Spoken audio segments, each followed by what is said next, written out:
Before I began any building, I put my ideas onto paper, sketching the general idea of the boxes I wanted to create. For the shadow box, I wanted to display 9 glass bottles, each with a label indicating the places my sister wants to travel someday. And when she visits those places, she can fill the bottle with sand. For the jewelry box, I wanted a rounded rectangular shape that seals together with magnets in a metal clasp. The box would have an engraving of my sister's name and inside a 1960s surfer's necklace. I attempted a very basic 3D model of the shadow box using Autodesk Inventor, although I don't have much experience with the software, so I kept the assembly pretty simple. The next step was to find the exact dimensions for each edge of the shadow box. I wanted the whole structure to be 10 by 10 inches with a depth of 1.5 inches.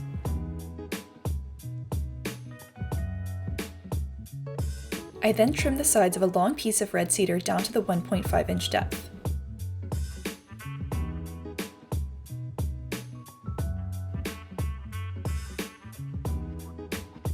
The ends of the board were then cut clean so I could measure out to precisely 10 inches. Using the miter saw, I cut the board into 4 individual pieces. The final dimensions were 1.5 by 10 inches with a 1/2 inch depth. As for the jewelry box, I chose a quilted piece of red maple. The board was 14 by 4 inches and would be used to cut out the base and the lid of the box. Rather than carving out the wood by hand, I drew out my design on a web-based CNC software platform called Easel.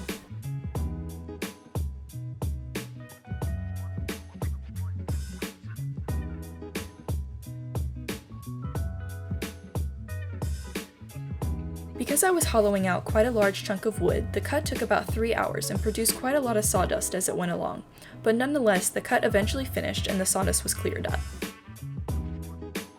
In the meantime, I marked the shadow box panels in areas where the finger joints were to be cut out.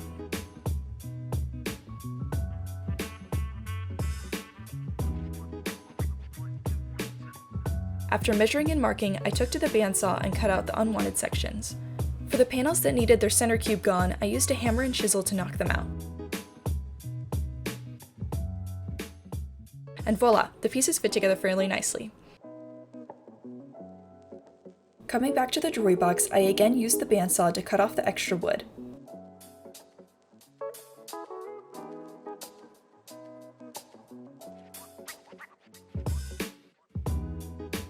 The box pieces had some extra sprues, so I used the belt sander and shaved them away.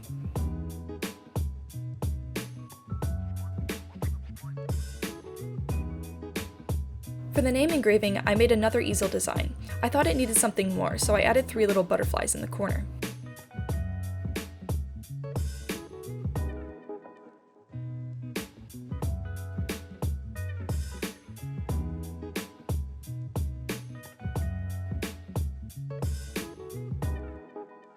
The shadow box panels also needed some CNC cutout slots for the plexiglass covering, so I went ahead and made those cuts next.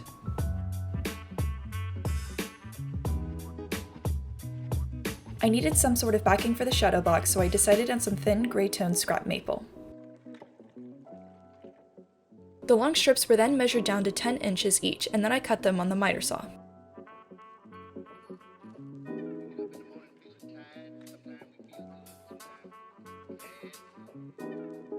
The next step was gluing the 4 edges of the shadow box together using wood glue, popsicle sticks, and large clamps for ensuring the box has 90-degree corners.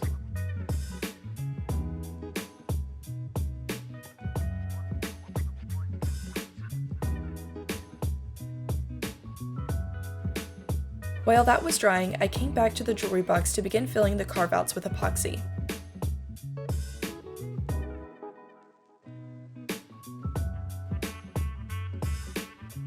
In the epoxy filling, I added some metallic blue pigment for a nice shimmering effect.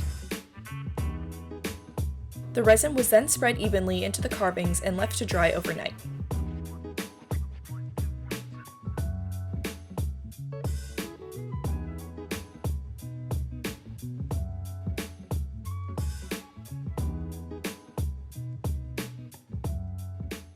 After the shadow box frame was finished drying, I used some more wood glue to align the backing onto the frame.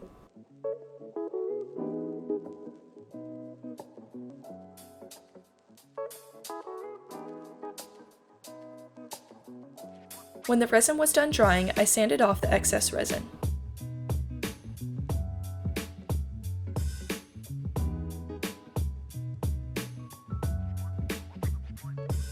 To add the magnets to the closure of the jewelry box, I used a metal drill bit, a hammer, and of course magnets to fit the 1/4 inch holes. I then tapped the magnets until they were flush with the wood. To polish the outside of the jewelry box, I brushed on some mineral oil, which helps to bring out the colors of the wood.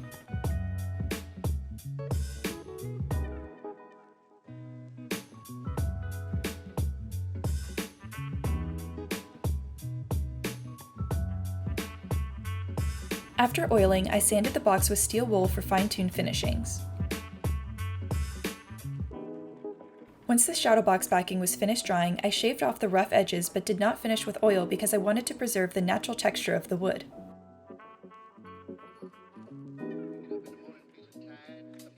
The next step for the jewelry box was to fasten on the clasp, which I removed from an older box.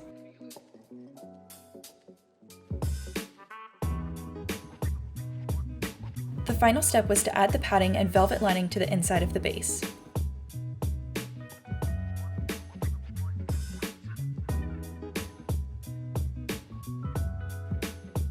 To help the inside keep its shape while drying, I filled the base with pebbles.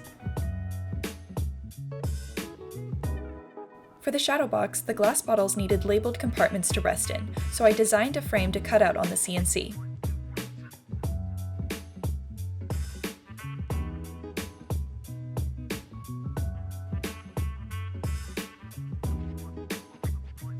I then cleaned up the sprues and marked where the edges of the frame were to be cut down.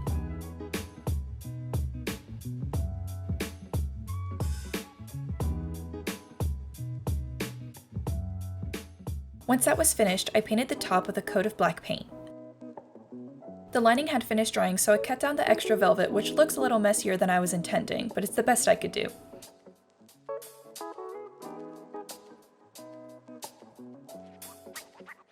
I then screwed in the hinge and finished the assembly of the box.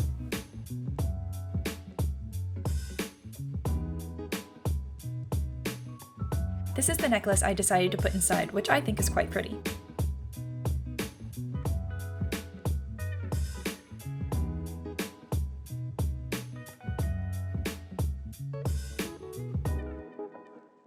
The shadow box still needs labels, so I cut out some rectangles from MDF and pasted the names of the countries on top.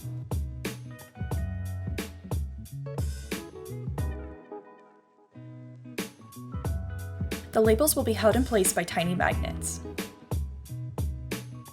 Next, I set some cork backing into the frame of the shadow box so that the glass bottles had some padding.